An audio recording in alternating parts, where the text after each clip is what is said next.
Something strange is happening in women's basketball, and it's not just on the court. In a league built on championships, longevity, and earned respect, one player has completely rewritten the rules without waiting her turn. And the fallout has been impossible to ignore. Because while one name is suddenly everywhere, ads, headlines, sold-out arenas, another, long considered untouchable, is watching the spotlight drift away.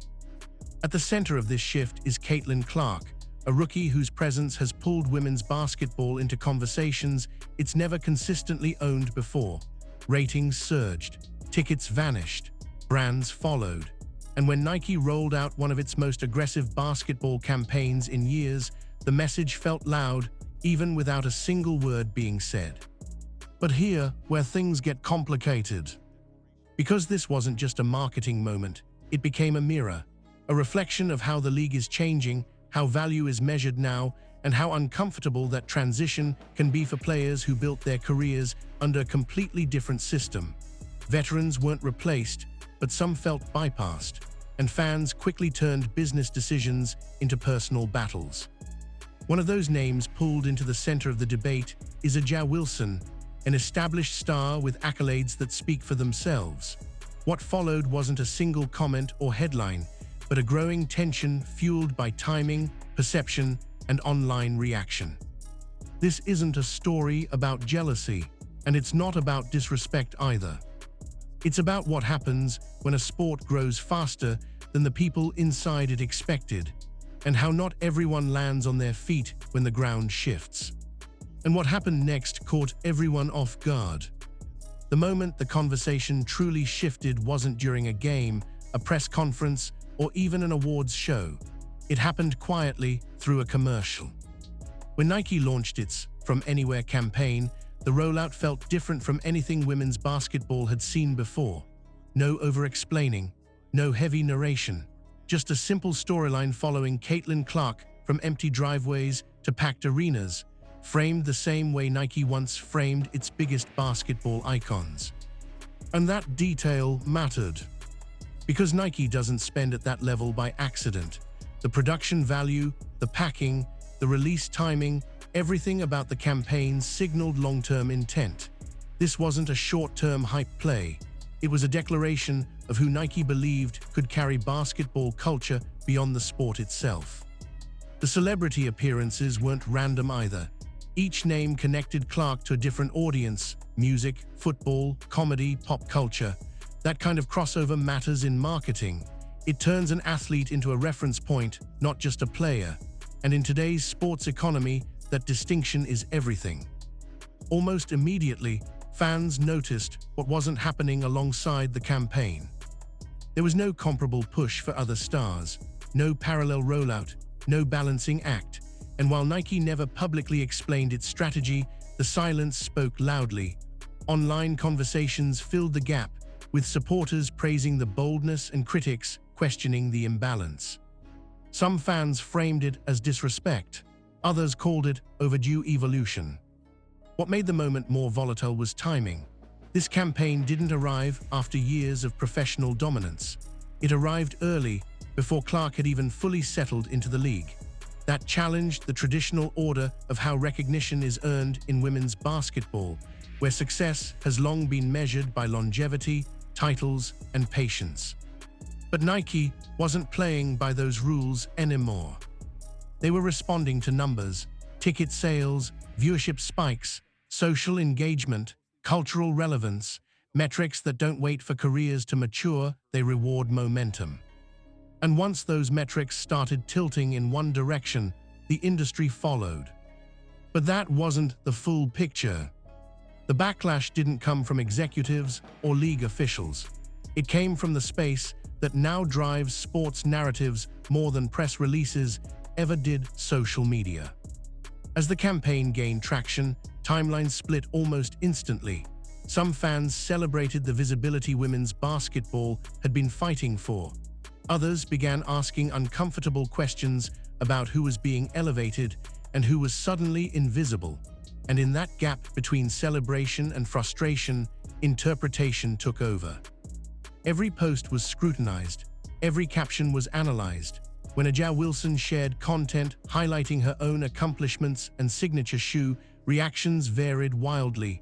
Supporters saw confidence, critics saw timing, and while nothing was explicitly directed at anyone, perception did the rest of the work. It's important to be clear here, no verified statements confirmed resentment or rivalry, but in today's digital landscape, intent matters less than reception. Fans connect dots whether they exist or not, and once convinced, narratives harden fast. This is where the conversation shifted from basketball to hierarchy. For years, respect in the WNBA followed a familiar structure. Titles mattered, MVPs mattered, years of consistency mattered. Players like Wilson represented that model perfectly, dominance built over time, validated by trophies and peer recognition. That system rewarded patience and grind. Clark represented something else entirely. She entered the league carrying attention before she carried experience, not because of favoritism, but because of exposure. College performances turned into national moments. Games became events, and when that translated into professional viewership, the league entered unfamiliar territory. Some fans felt the shift invalidated everything veterans had built. Others argued the opposite, that increased attention lifted everyone, even if the spotlight wasn't evenly distributed. What made the tension worse was silence. Brands rarely explain their decisions, leagues avoid fueling debate, so fans filled the void with speculation, framing business choices as moral statements. Was this about race, experience, marketability, or simply timing? No single answer satisfied everyone. And once the conversation moved beyond basketball into identity, recognition, and fairness, it stopped being about one campaign altogether. And that's when the debate became impossible to contain. For decades, women's basketball operated under an unspoken agreement about how greatness was measured. Championships mattered most, longevity mattered, respect was something earned slowly, season by season, often without mainstream attention. Players like Aja Wilson thrived in that system, stacking accolades, leading dominant teams, and becoming the face of the league through sustained excellence. But that system quietly began to crack. The rise of Caitlin Clark didn't break it overnight. It exposed something that had been building for years. The sport was no longer evaluated solely by wins and trophies. It was being judged by visibility, engagement, and reach metrics that reward momentum over patience. This isn't unique to the WNBA. The same shift has reshaped men's sports, music, and entertainment. Attention is currency now, and the athletes who generate it don't always fit traditional molds. Clark's value wasn't created in boardrooms.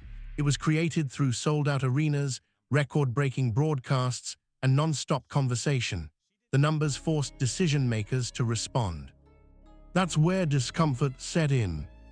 To veterans, the new economy felt like a shortcut.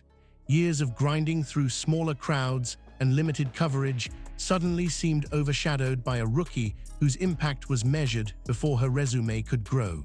For fans raised on the old standard, it felt unfair, even disrespectful. But from a business perspective, the equation was brutally simple. Sponsors invest where eyes already are. Networks schedule games that guarantee viewership. Brands align with athletes who bring audiences beyond the sport itself.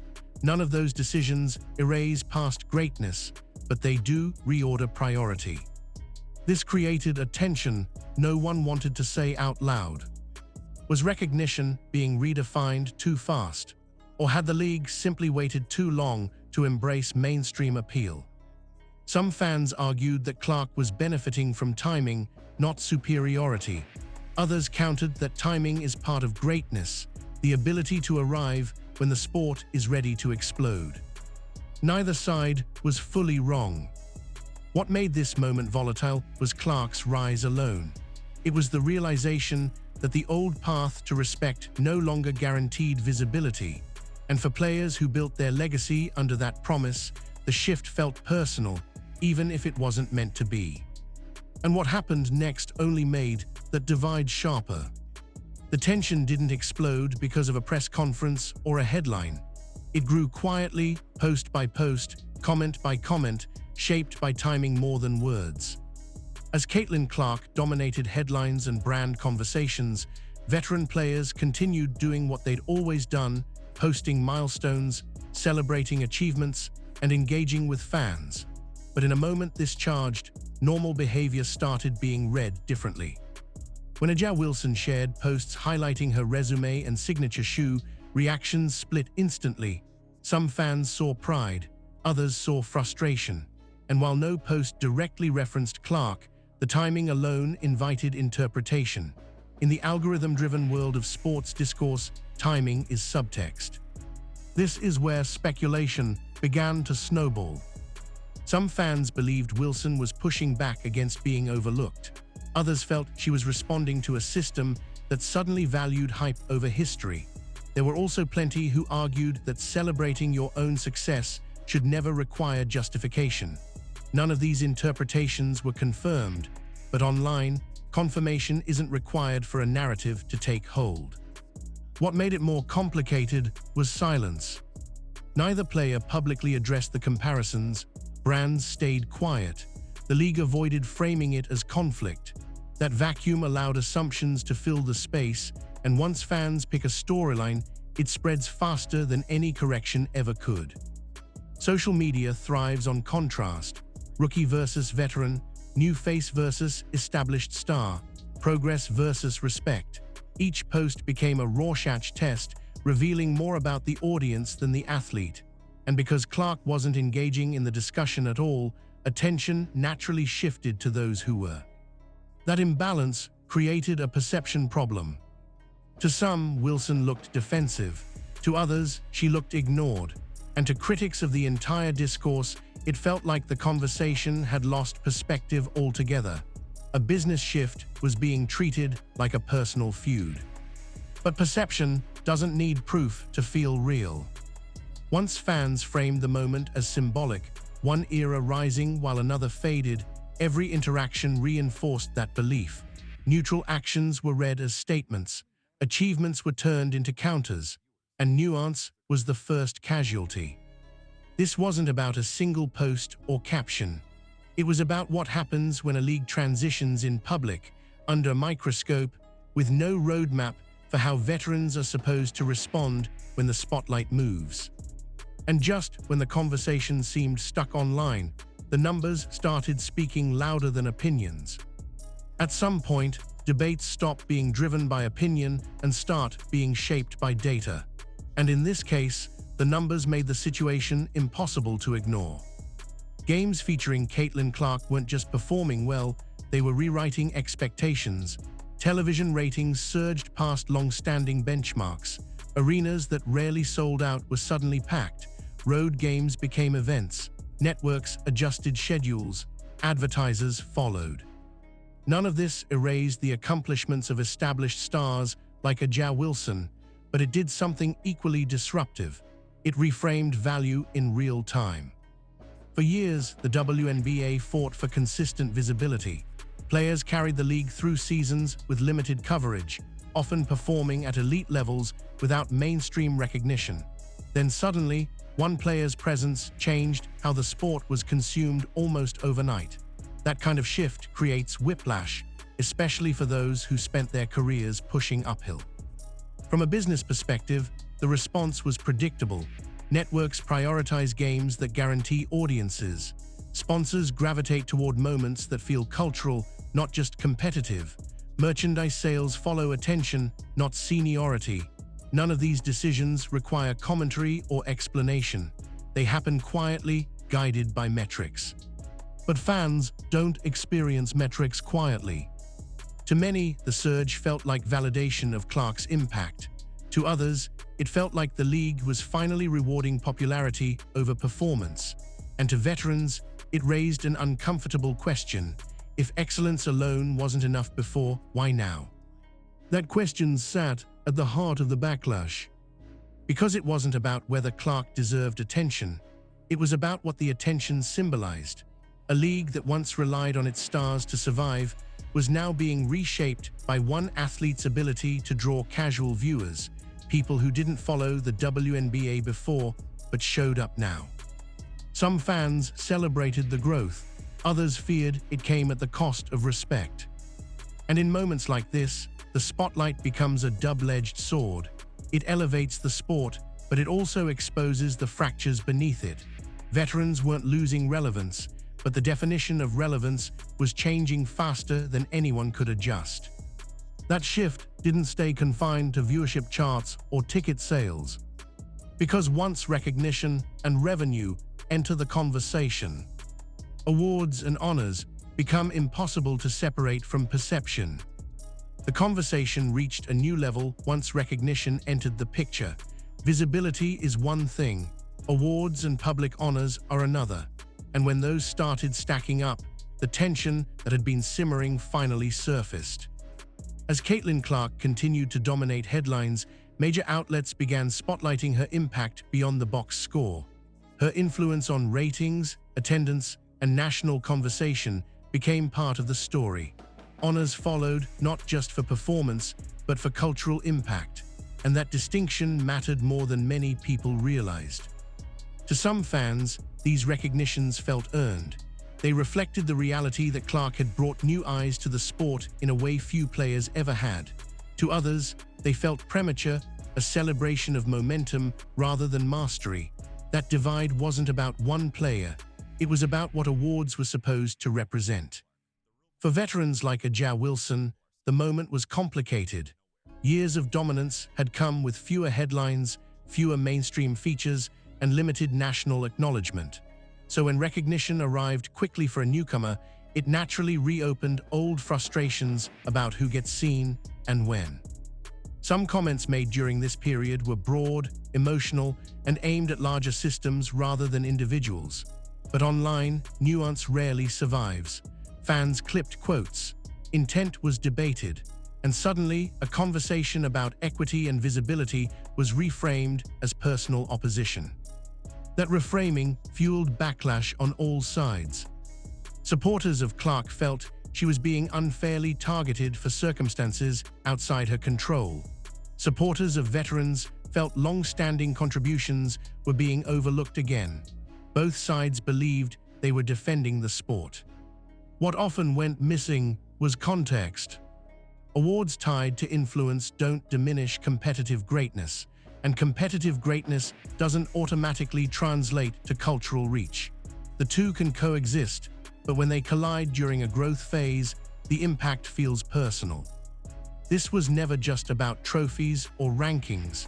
It was about validation, about whether years of excellence were finally being recognized or replaced by something new altogether.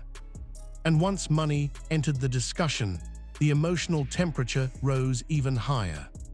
Because compensation doesn't just reflect value, it signals priority. And that's when the debate moved from basketball courts to balance sheets. Once earnings entered the conversation, everything became more volatile. Numbers have a way of stripping emotion out of debates, but they also tend to provoke the strongest reactions. As reports circulated about endorsement values, appearance fees, and projected brand deals, fans began using income as proof of importance, and that's where things started to get distorted. Because money in modern sports doesn't function as a merit badge. Compensation reflects demand, timing, and reach, not just skill or resume. An athlete can be dominant on the court and still command less commercially than someone who pulls in casual viewers, sponsors, and media attention. That reality isn't fair or unfair, it's structural. For established stars, this was a hard truth to confront. Years of excellence hadn't translated into comparable financial upside, largely because the league itself didn't have the exposure it has now.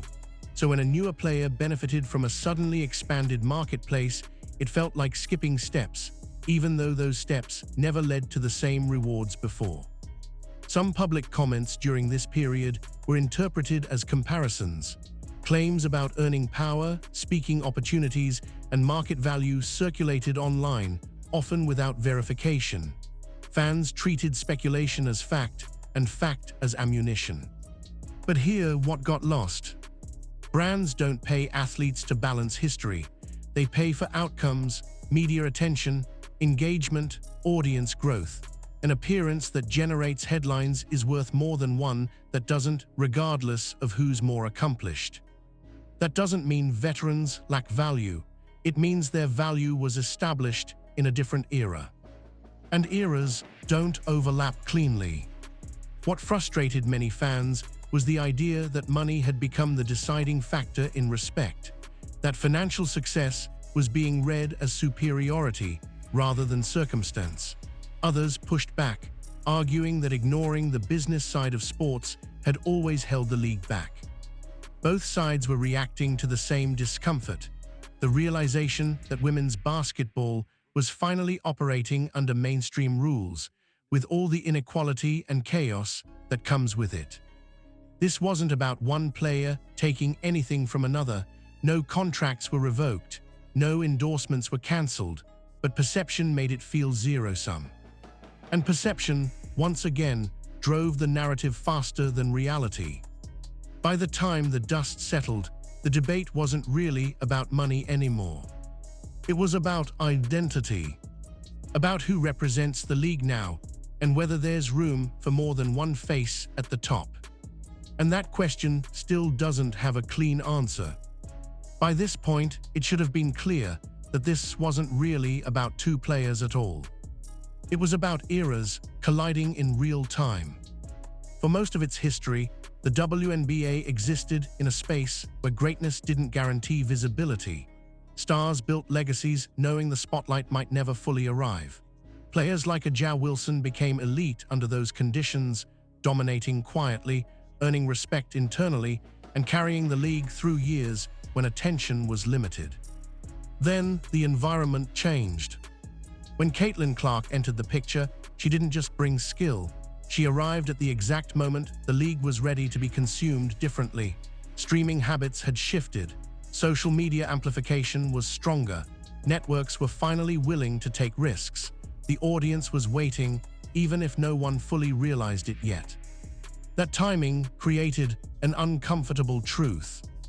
If Clark had entered the league 5 years earlier, the response likely would have been smaller. And if Wilson had entered 5 years later, her dominance might have looked very different commercially. Neither reality diminishes what either player is, but it explains why the reaction feels so uneven. Fans often want a single face of the league, a clear hierarchy, one name at the top. But growth rarely works that way. During expansion periods, sports don't crown successes neatly. They overlap, they clash, they force uncomfortable conversations about who gets credit, who gets rewarded, and who gets remembered. And when that process happens publicly, under constant scrutiny, every moment feels amplified. What made this situation particularly volatile was the absence of a shared narrative. Some fans framed the moment as overdue recognition for a generational draw. Others framed it as history repeating itself, veterans once again being overshadowed. Both perspectives came from valid experiences. Neither side felt heard. And that's the danger. When a league grows faster than its cultural framework, players get caught in the middle. Expectations shift without warning. Roles change without explanation. And athletes are asked to navigate transitions they never signed up for. The real question isn't who deserves more attention. It's whether women's basketball can expand without forcing its stars into false opposition. Because if growth requires choosing sides, something gets lost. And the next generation is already watching how this era handles the moment. What often gets overlooked in all this noise is that moments like this don't just define players, they define trajectories. Women's basketball is no longer fighting for relevance. It's fighting to manage relevance, and that's a very different challenge. The league is attracting attention faster than its culture, expectations, and storytelling have had time to adjust. That's why everything feels louder than it should.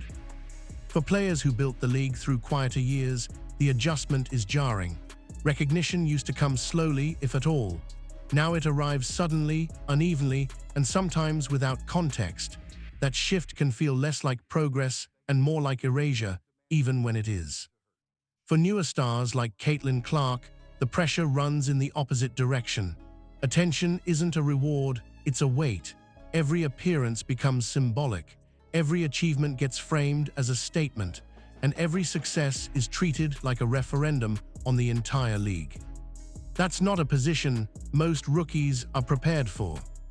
Meanwhile, established leaders like A'ja Wilson are navigating a landscape they never had the chance to benefit from at its peak.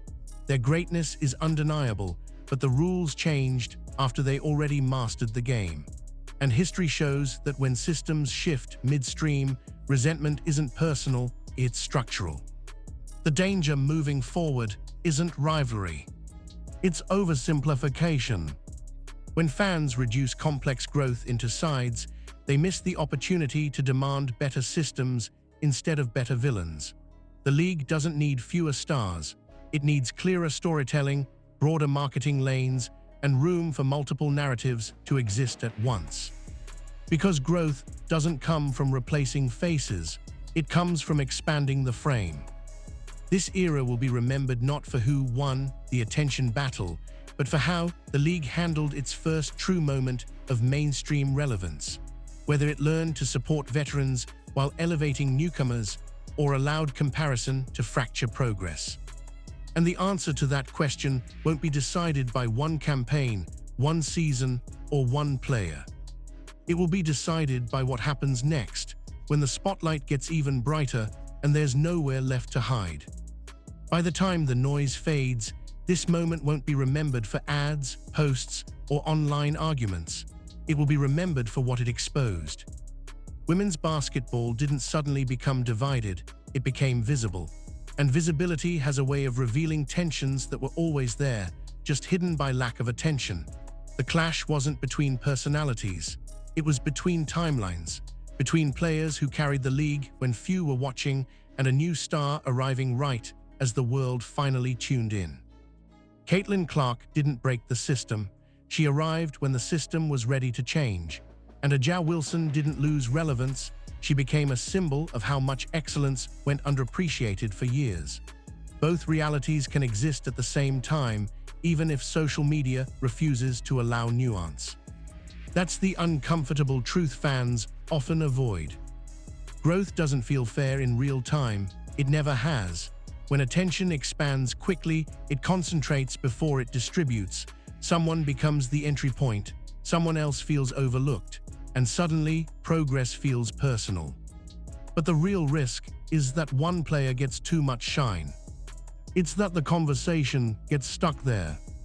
Because if every era change turns into a fight over respect, the league loses the chance to build something bigger, a future where multiple stars can exist without being framed as threats to one another. A future where recognition doesn't feel like replacement.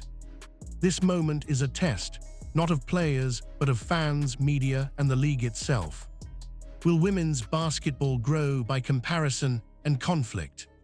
Or will it grow by expanding space, for history, for newcomers, and for what comes next? The spotlight isn't going away. The only question is whether the league learns how to share it.